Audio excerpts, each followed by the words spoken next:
Hello everyone, how are you all doing today? In this video, let's try to integrate this function which is 1 over x minus square root of x. In order to integrate this, there is one small trick that you have to remember. Notice that here x that you see, x is nothing but square root of x times square root of x. So you can write that x as square root of x times square root of x. And why do we write that? Is because once you write that, you can factor out one square root of x at that point. Okay, so it's easy to simplify basically after that. So we have 1 over. So write that x as square root of x times square root of x minus you have square root of x with respect to x. Now let's factor out square root of x from the denominator and let's see what do we get. 1 over.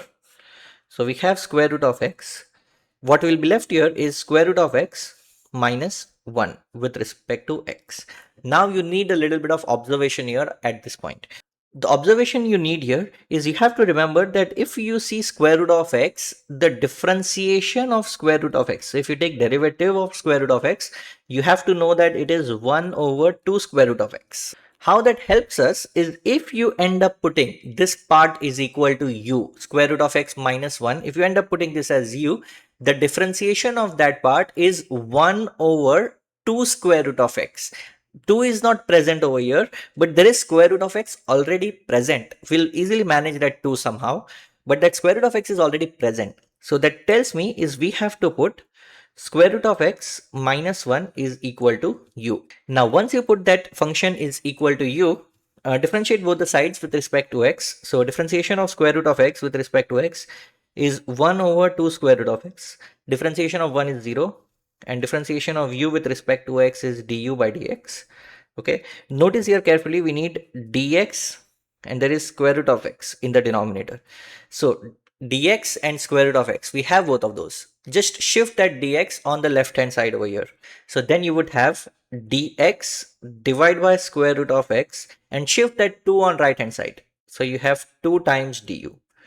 So you were able to generate that dx divided by square root of x. Okay, so that part dx divided by square root of x is nothing but 2 du. Now let's convert your entire integral from the x world to the u world.